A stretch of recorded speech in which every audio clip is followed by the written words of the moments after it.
So how it works with the ProxyNotShell, there's an auto discovery endpoint that's used by clients to the Exchange server uses to tell what services the Exchange server offers to endpoints.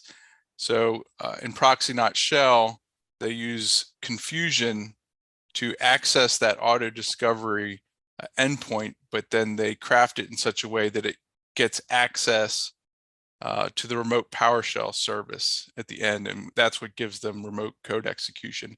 So in OWA SSRF, it uses the same type of idea, but it accesses in the middle, you can see a path to it, the OWA master mailbox, but then it uses that path confusion to call the PowerShell path. And so once you're authenticated, then you can run arbitrary PowerShell commands against it. And that's how both of these systems work, or both these exploits work. Very similar. Like I said, they both use the same CVE for the remote code execution, but the initial access piece is a little bit different. What's different about this year's attacks versus last year's is both of these new exploits require authenticated user. We were kind of speculating how they were getting access.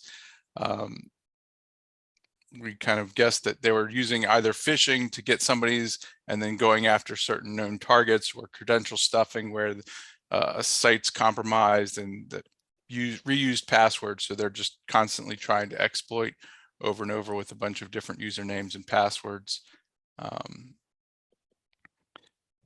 Part of our response was actually going through, and once we had seen some things going on, we started pulling IIS logs to figure out, and you can see most of these are all customers. The one host name that is there is our test. Dave and Caleb set up a test server so we could test the exploit.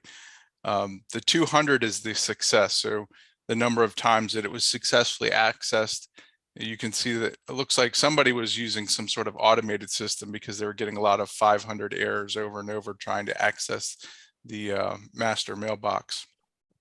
But we ended up seeing 61 hosts that had been attempted attacks against, and there was a few successes. So for post-exploitation, the attackers were using a combination of things. What we saw at Huntress was they were using Screen Connect, and what they were doing is at the end of the attack, they were writing the output of the task list to a file in the root of the web server so that they could access it in a text document.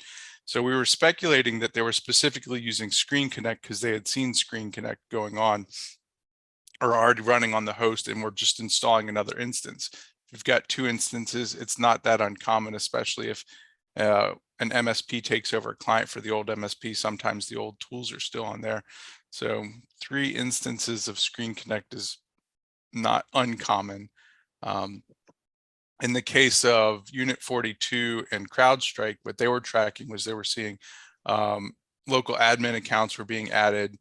AnyDesk was installed, similar idea to the Screen Connect.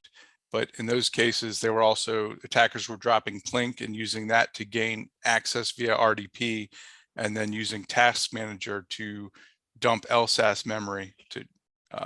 But they never found any evidence that they were doing the LSAS memory examination on the box, so they figured they were exfilling it and trying to get creds out of that later. Yeah, so that's a pretty common one now. A lot of like the security solutions started picking up people running like Mimikatz and stuff like that. Yep, locally. Yeah, whenever they'd run them locally. So now what people do is instead dump process memory to a file using some like the Windows tools that come with it, like mini dump and things like that. And then you bring that file back, and then you can run Mimikatz locally and point it at that memory dump, and it can still find all the stuff just like it would if it were running live on the machine. So it's a little bit harder to detect now because there's no more Mimikatz on the victim machine to detect.